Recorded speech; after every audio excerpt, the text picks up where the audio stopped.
Hello and welcome to this guide on making trap music in FL Studio 20. So in this video, I'm going to break down the process from a beginner's perspective so you can hopefully start to create your own original trap beats. So before we start laying down the foundations, it's important to think about the basic layers of a trap beat. Firstly, we have the drums, which are an absolutely essential part of trap music. Then we have some sort of central instrumental loop, like a guitar, a piano, or a synth melody. And then we have the bass or the 808, which again is a crucial part of any beat. If you're a beginner, it's easier to start making beats in this order, starting with the drums, then the instrumental loop, and then finally the 808. However, there is no rule book, so if you find starting with another part of the beat first easier, then do whatever comes naturally to you. So we'll start off by creating some trap drums. Now, if you don't have any trap drum samples, I definitely recommend downloading some free samples online. For example, 808 Trap Step Volume 1 and 2 by Try Samples is a free download that contains tons of free kicks, claps, snares, 808s, and more. So once you've got your drum samples, find a kick that you like, a clap or a snare, and one or two hi-hats to start with. We can add more drum sounds later, but for now, let's stick with the basics. And after you've dragged them into this channel rack, set the tempo to between 130 and 140 BPM. Like I said, this is from a beginner's perspective, so we'll start off simple, and we can start by adding a kick right at the beginning of this drum loop, and a snare or clap on the 3rd and 7th beat. Then right-click your hi-hat and hit fill each 2 steps. From here, you can start to add more individual drum hits depending on personal taste and the kind of trap beat you want to make. So let's add a few more kicks and some more hi-hats. I'm also going to add some extra sounds to layer on top as well.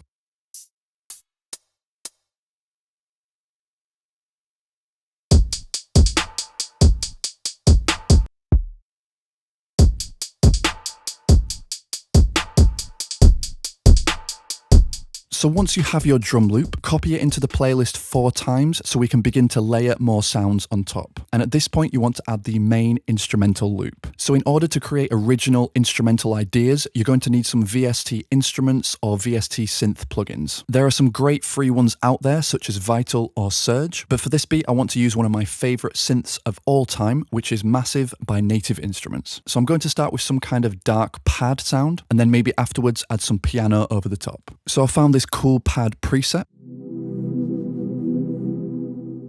So let's create some trap chords. One really easy way to create chords is to sequence a basic triad. So here we can do C, E, and G, and then extend that out. And then play around with the bass note of the chords using the white keys below the triad. So for example, here, let's start with A. And then we can do down to E and then F. That works pretty well, but there are so many combinations that would work just using these white notes as a bass note under this basic triad. Now let's copy these chords into the main playlist.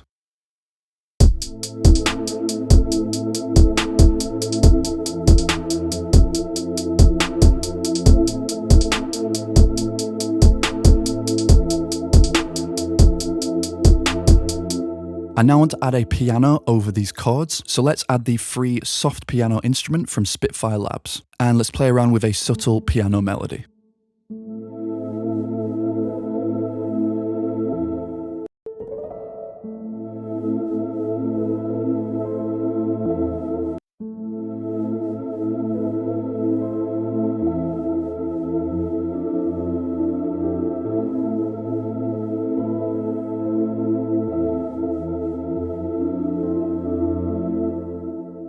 Okay, so I'm happy with this simple melody, but I do want to add a slightly more prominent piano chord at the start of each bar. So using a different piano sound, I've created this chord. And using the Strummizer feature in FL Studio, we can quickly turn it into a more natural sounding chord. So let's see what the beat sounds like so far.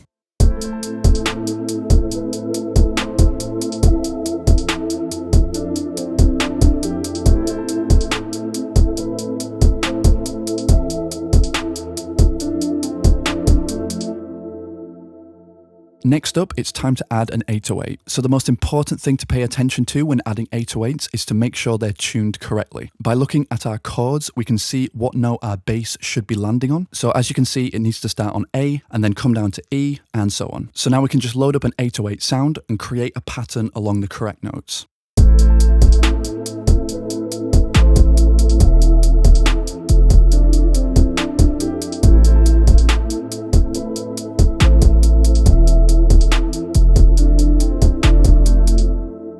It's usually a good idea to create your 808 patterns while the rest of the track is playing, so you can kind of hear how it fits with the other musical elements. So at this point, I'm getting the sense that the beat needs some sort of rhythmic instrumental sound, like a guitar or something, as it's a little bit empty at the moment. So a really easy trick here is to copy the main synth chords, load up a guitar VST plugin, and copy the MIDI notes into the piano roll. Then press Alt and A to bring up the arpeggiator, and using this tool, we can turn these chords into an arpeggiated sequence.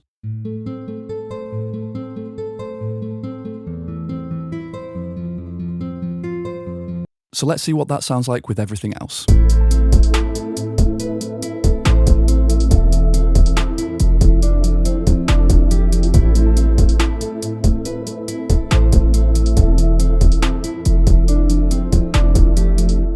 And finally, let's sequence out an intro to this main beat. So we can quickly create some space in the playlist by hitting Control and Insert. And let's add 4 of these main pad patterns and the piano as well. And then here we can add in the main drums, but make a unique copy of this pattern and then remove the kick and some of the extra elements as well. This essentially brings in the rhythm and groove of the beat before the actual drop. And now with these changes, let's have a listen.